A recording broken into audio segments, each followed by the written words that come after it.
It's 7:45 a.m. I'm standing in my kitchen, bedhead, no bra, last night's stretched out t-shirt, staring at the goldfish crumbs, the Roomba mist on the floor, trying to remember why I even walked in here. That's when the microwave. Third reheat of the same coffee. I head for the microwave when my phone goes off. The teacher is texting me about this, the permission slip. It's due today. I have no idea how I got in my pocket or what the brown stains are on it, but I just start signing it. I'm trying to get enough ink to come out, sign right through the soggy signature line, dash out the door, and realize I have no idea where my keys are. I gotta figure it out. My watch. I have a call to lead in 30 minutes. I run back inside, I step right into the goldfish pile, and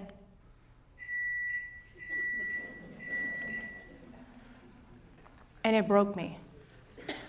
I was trying so hard to follow every rule of adulting, every checklist, every schedule, and still, I felt like a total failure. But 48 hours later, I launched a digital product that made me more money in 2 days than I used to make in an entire month. No checklist, no fancy rollout, just raw hyper-focus. This constant bouncing between chaos and achievement used to make me think something was wrong with me. But if neurodivergent minds have a superpower, by neurodivergent I mean brains that think a little different, like ADHD or autism, it is research rabbit holes. Now, I'm not a doctor, but I've spent years learning everything I could from the experts. I tested on my own ADHD and maybe my neurodivergent family. What I learned was this: maybe forgetting the rules about how I was supposed to function was the smartest thing I ever did. Now, I'm willing to bet I'm not the only one in this room, because I've heard some giggles around here, that has chaotic mornings like this. Raise your hand if you're like, look, Alyece, this is just every other Tuesday at my house. Right? Yeah. The good news is you are not broken. You are just human. Neurodivergent or not, our brains crave momentum, not perfection. And that's exactly what we're talking about here today. Building a life and a structure for how our brains actually work. Because ADHD isn't the problem. The problem is forcing it into systems that weren't designed for how we think. So I developed a structure that not only works with neurodivergent minds, but it is challenging and helping us overcome the current problems in our work and productivity culture to induce a flow state. Now, for those of you that don't know, a flow state is when you are in the zone. You are so absorbed in what you are doing, time disappears, distractions fade, and you do your best work. I call mine flow-first thinking. When we stop trying to shame neurodivergent minds and start building with flow, we can unlock a zone of genius in everyone. Now, here's the science. According to the National Institute of Mental Health, ADHD brains process dopamine differently, impacting things like motivation, reward, and focus, but also unlocking bursts of creativity and hyperfocus most people never experience. Research in the Lancet Psychiatry found that up to 70% of adults with ADHD regularly experience flow states at work and during hobbies, compared to only 16% of the general population. So if we are wired for flow, why do we still often struggle at work? Now, the CDC reports over 15 million adults in the United States have ADHD. Today, we're going to talk about one of them, my client, Tim. So Tim grew up hearing the same thing a lot of us do. You're lazy, you're difficult, you're too much. But the truth, he wasn't scattered, he was bored. And this is proven in a 2019 study when they showed that ADHD brains don't underperform because they're scattered. They're understimulated. We crave novelty, we chase challenge, we need speed. And he saw this firsthand when he started a new job in 2020. First time 9-to-5 desk job, and he, for the life of him, could not pretend to be the fun fact on Zoom guy at 8 a.m. Some days he crushed it. Other days he couldn't answer a single calendar invite.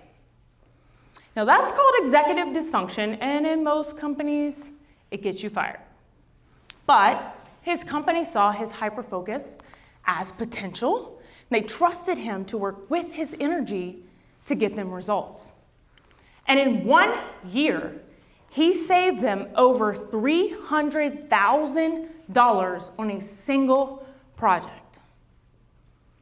And since then, dozens of projects later, he's been recognized as a leader in his field. He didn't change who he was. The system changed. They allowed him to use his flow. That is the power of flow-first thinking. So, how do you build with flow in your daily life? Well, I've made it pretty simple. It spells flow. And each step builds on the one before it. You have to do the F to do the L to do the O, and so on. So let's start with the F. Find your spark times. Your brain has natural energy peaks. Protect them. Maybe it's the hour after your kids leave for school. Maybe it's late at night or during a workout. But ask yourself this.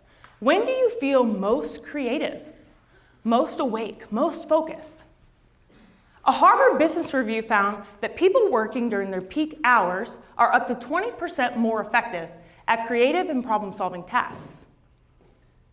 So, when you find your peak hours, you will notice it's a lot easier for you to make even the boring stuff a little fun and finally finish it.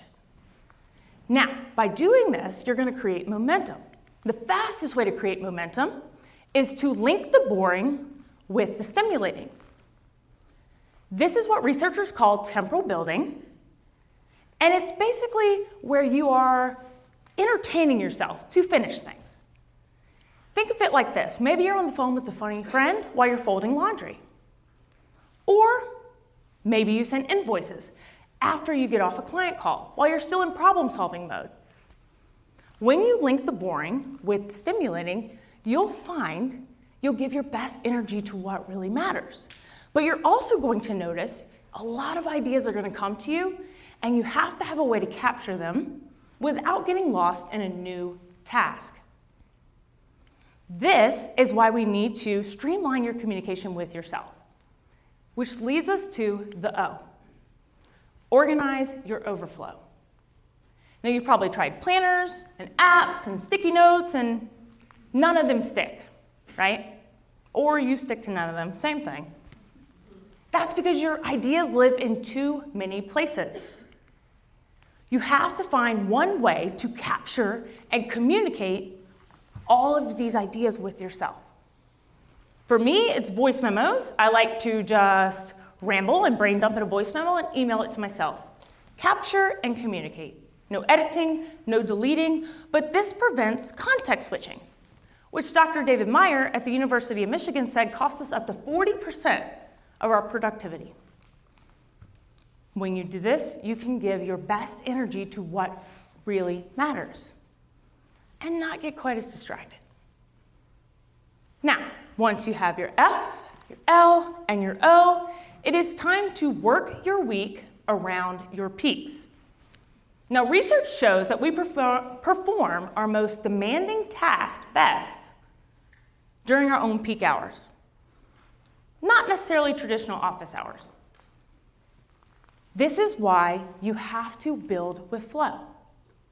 One of my clients moved all of her creative tasks to mornings, and she doubled her output without adding an extra single hour. Your best hours deserve your best work, not your leftovers. Now, for those of you in the room who are like, my boss is never going to go for this, not going to allow me to work my week around my peaks, I'm going to challenge you, have you asked? Have you talked to them? And for those of you in the room who aren't neurodivergent, this structure is developed to help you induce the flow state, which is all about creativity and innovation. So it can work for everyone. So I challenge you in this room to spend the next 10 days starting with the F, just finding your spark times. You can do this by tracking your energy levels on a scale of 1 to 10 every few hours. This will help you notice a pattern. When you're tracking your energy and your focus, you're going to find the pattern of your zone of genius. I used to stand in my kitchen, surrounded by goldfish crumbs, feeling like I was failing at life. And if I'm being honest, the crumbs are totally still there. My kids still live with me, and the Roomba still misses them. But I now know these weren't moments of failure. They were the beginning of me learning how my brain actually works. Every missed key, every forgotten form, every 47-tab deep dive led me to this. When we stop trying to fix neurodivergent minds and start building with flow, we unlock a zone of genius in everyone. Thank you.